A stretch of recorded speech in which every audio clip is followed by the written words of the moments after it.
Gracias por estar en sintonía de estas lecciones que estamos compartiendo día a día.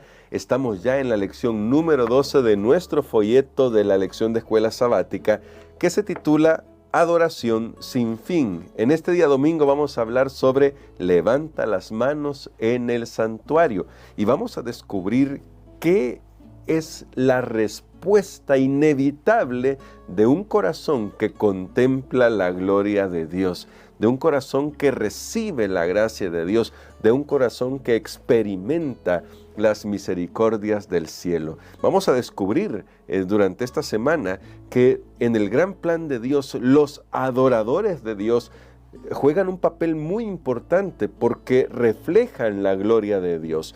Así que ya es un concepto que hemos abordado en días anteriores, y el concepto es que la adoración no solamente se circunscribe a un lugar o a un momento, a una hora, no. La adoración es mucho más que eso y lo vamos a descubrir durante esta semana. Vamos a orar y le vamos a pedir al Señor que nos ayude mientras estudiamos algunos salmos durante esta semana y especialmente este día domingo, que vamos a considerar algunos textos bíblicos que nos van a orientar. Querido Padre, gracias te damos por tus misericordias y tu palabra. Ilumina nuestros corazones con ella para que podamos ser fortalecidos en ti. Te lo imploramos en Jesús. Amén. Vamos a ir al Salmo 134.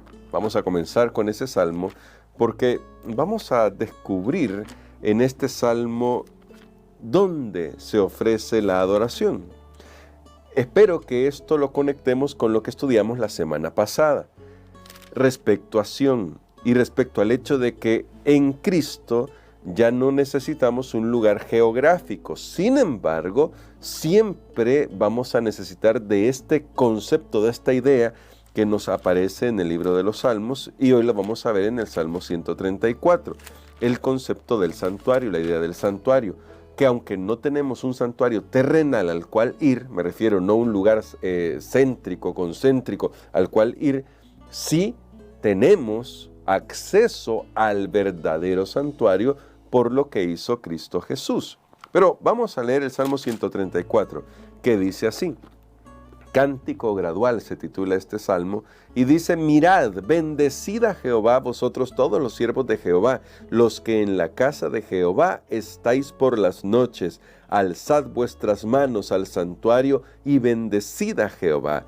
Desde Sión te bendiga Jehová, el cual ha hecho los cielos y la tierra.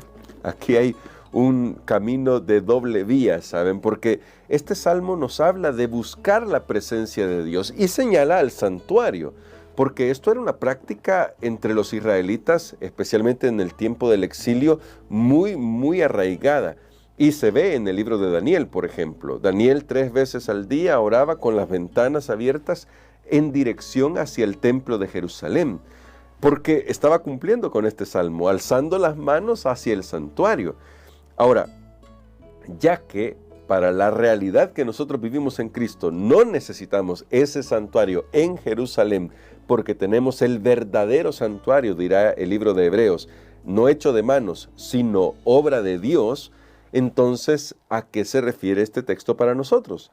Es un camino de doble vía, dije, de ida y vuelta, porque se refiere al hecho de que nosotros alabamos a Dios, buscamos su presencia a través de Cristo en el santuario celestial, y desde ahí emanan las bendiciones de Dios para nosotros. Siempre ha sido así, solo que en la economía judía el santuario terrenal era la representación gráfica y visible de lo que Dios proveía desde el cielo.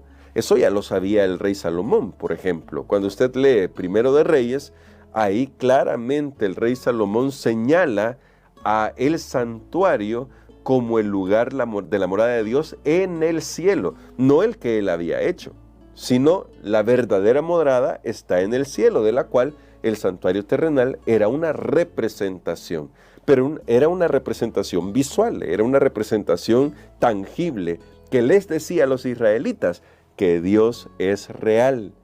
ya que no podemos representar a Dios de ninguna manera, ¿verdad? Porque Dios es invisible para nosotros, así que no lo podemos representar de ninguna manera. El santuario era la forma de decir Dios es real y está en medio de su pueblo.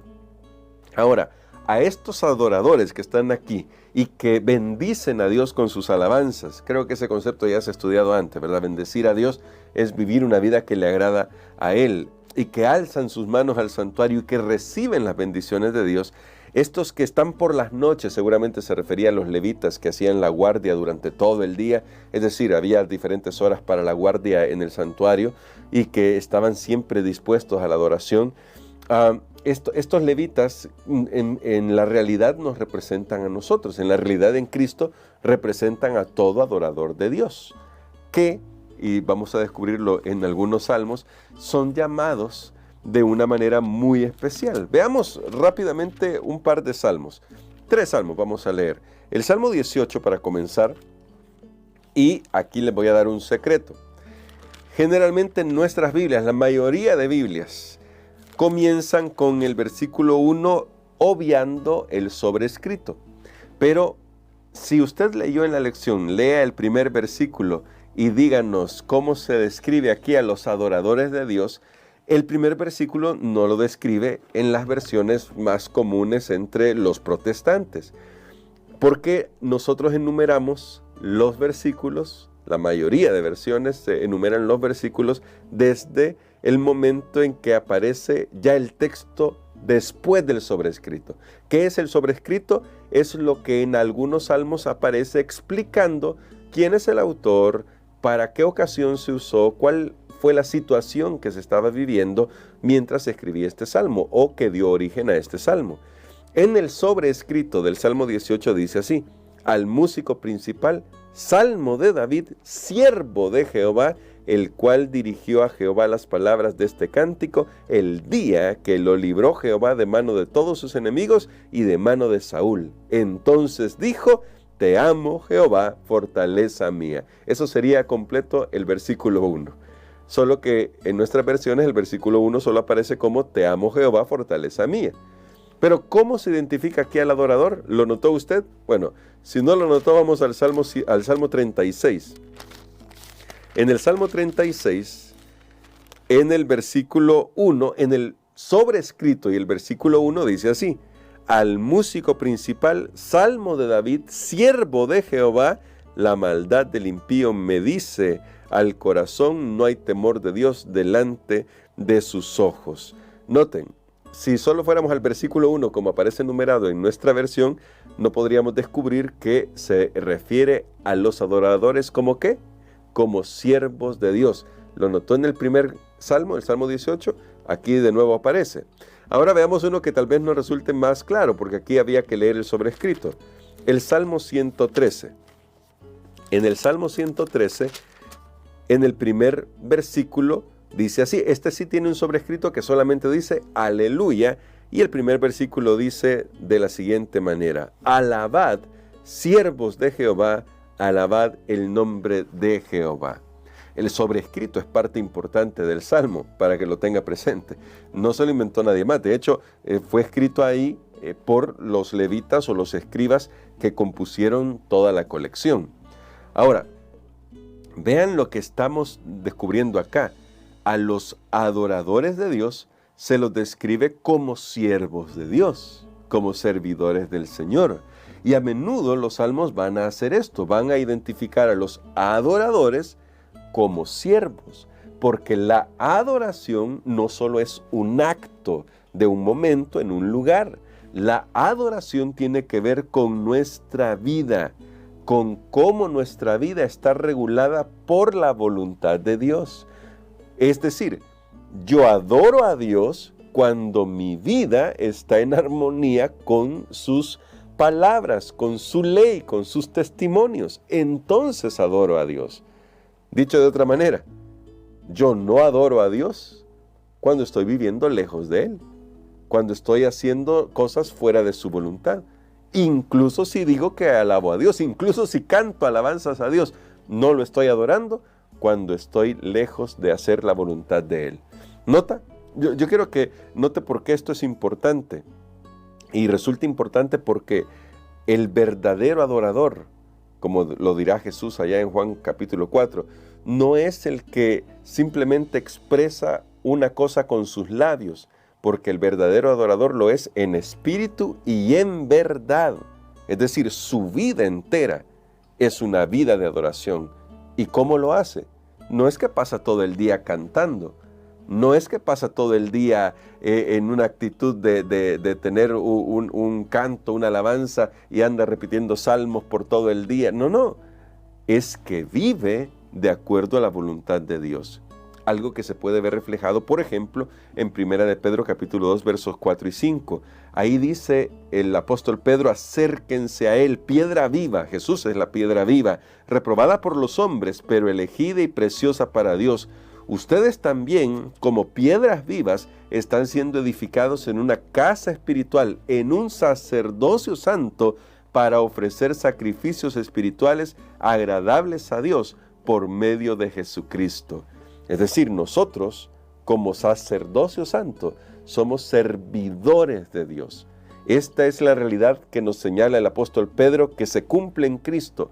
Aquel que acepta a Jesús también es convertido en sacerdote para Dios, y por lo tanto su vida debe reflejar que cree en la palabra de Dios, que vive la palabra de Dios, que acepta a Dios como su Señor, y todo lo que hace estará en armonía con la voluntad de Dios.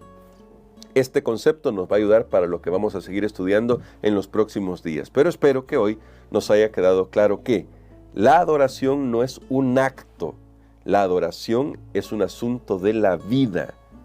Adoramos a Dios cuando vivimos de acuerdo a la voluntad de Dios. No solamente es cantar una alabanza, no solamente es cantar un especial en la iglesia, no solamente tener la radio puesta todo el día escuchando música. No. Alabar a Dios es ser siervos de Dios. Y un siervo de Dios es aquel que hace la voluntad de Dios. Que Dios nos ayude a levantar nuestras manos al cielo, no porque nosotros tengamos la fuerza para vivir de acuerdo a la voluntad de Dios, sino porque estamos pidiendo la ayuda de Dios para vivir de acuerdo a su voluntad. Que su gracia, que su espíritu nos guíe y nos inspire para rendirle nuestro corazón a Él, tanto personalmente como colectivamente. Vamos a orar. Querido Padre, gracias te damos por tu palabra. Gracias porque tú eres nuestro ayudador, y gracias, Señor, porque nos envías este mensaje para que nos convirtamos en verdaderos adoradores, que te honren con la vida. Queremos vivir para ti. Instrúyenos con tu palabra, lo suplicamos en Jesús. Amén.